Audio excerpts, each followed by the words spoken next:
This weird skill will get you to another level of frugality. I'm talking about saving money on groceries with these unique hacks I've collected. It is a compiled list of 13 unheard of grocery hacks that can help you save thousands. Number 1. Return spoiled items. Every food item will eventually spoil, but there are cases when an item may be sold to you that you didn't notice is already spoiled or it's gone bad before the expiry date. Instead of just throwing these items away along with your money, you can go return them at grocery stores for your money back. One of the stores that will always return spoiled food is Walmart. Number 2. Buy frozen fruits and vegetables.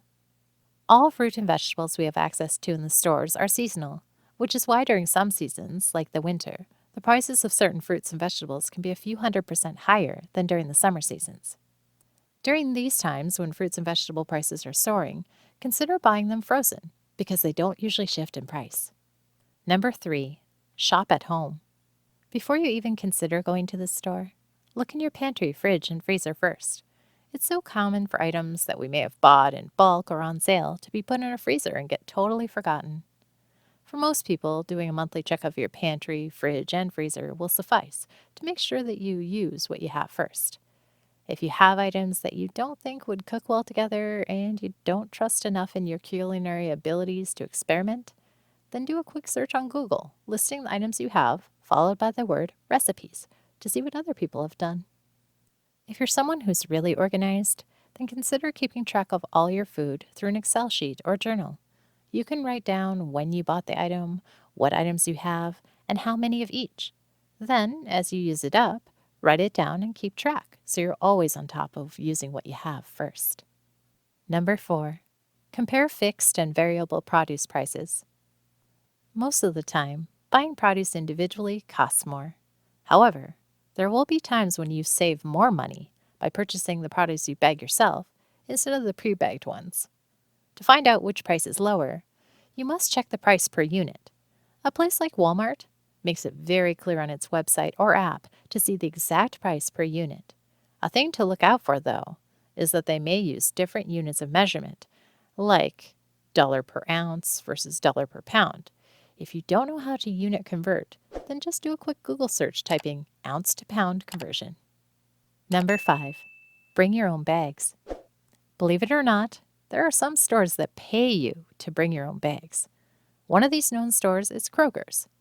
There are many stores that don't give you any bonuses for bringing bags, but most, if not all stores, will charge you for buying plastic bags. So regardless, you'll save money. I've decided to find 7 stores that pay you to bring your own reusable bag and how much, if applicable, they give if you do. Number 6. Avoid pre-cut fruits and vegetables.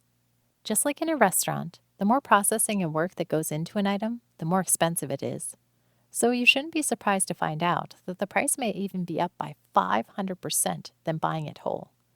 Imagine you want to buy a cantaloupe that costs $5 when it's cut, but only $1 whole. If you were to buy the uncut cantaloupe every week instead of the pre-cut one, then you'll effectively be saving $16 a month. Number 7. Go over your receipts. Receipts have a lot of information that you may miss about how to save money. For starters, most stores offer all sorts of draws and promotions where you can submit a really short survey entirely for free and get a chance to win something like $1,000. Another use of going over your grocery receipts is to make sure that every price is executed properly. For instance, items with clearance prices sometimes don't get logged into the computer, so they may unintentionally charge you the full price. Let's say you buy bananas on clearance for $1.50, whereas the original price was $3. If you didn't look over your receipt, then you essentially paid double the price of what you expected. Have you ever missed issues on your receipts that caused you to pay more? Let us know in the comments below. Number 8. Use cash. There's one major difference between using cash and a credit card, and I'll illustrate this with an example. Let's consider 2 grocery trips, one with only cash and the other with a credit card. When you shop with your credit card, you'll get all the items on your list, and you may get some that aren't on it. When you get to the cashier, you'll ignore the fact that you got items you don't need and simply pay for everything with your credit card. On the other hand, when you go through the store with cash, when you collect all the items on your list and maybe even some more, you'll get to the cashier and you may find you don't have enough to pay for your groceries. At this point, You'll have to tell the cashier to get rid of a few items so you can pay your grocery bill. Naturally, the first items you'll get rid of are the ones you didn't write on your list. It's clear that cash is an effective filter to only spend exactly what you plan to spend. Number 9. Don't go shopping. The more you go out, the more you're going to spend, and the more tempted you'll be to spend. Let's say you planned on making a special dinner for you and your family, but forget a specific ingredient, so you end up going back to the store, even if you just went 3 days ago. If we use numbers, let's say that every time you go out to the shop for missing things, you spend $20 more than the items you need. If you do this twice a week in just 1 month, you'll be spending $160 on grocery items you don't need. Number 10. Use cashback. The reason to use cashback apps and cards is clear. For every purchase you make, you get a small percentage of what you pay back. There are two main ways to take advantage of cashback advantages. The first is to use a credit card with cashback advantages, and the second is to use apps that offer cashback and rewards. Since cashback apps are a bit less known, assuming most of you have credit cards, I'll share a few that are very popular. The top 3 best cashback apps are Ibotta, Rakuten, and Receipt Hog. Typically, you can expect a 1 to 3% return on your entire grocery bill with any cashback method. But they're not just limited to groceries. If you want more ways to save money, then subscribe to Investors Weekly, where I have a new video every day about anything and everything frugal living. Number 11. Don't browse every aisle in the store. How commonly do you find yourself browsing the entirety of the grocery store, even if you know what each aisle has to offer? Browsing all aisles of the store will cause you to pick up items you don't need in entire sections of the store that may have nothing to do with your grocery list. One effective way to overcome this issue is to draw a general store map on a scrap piece of paper.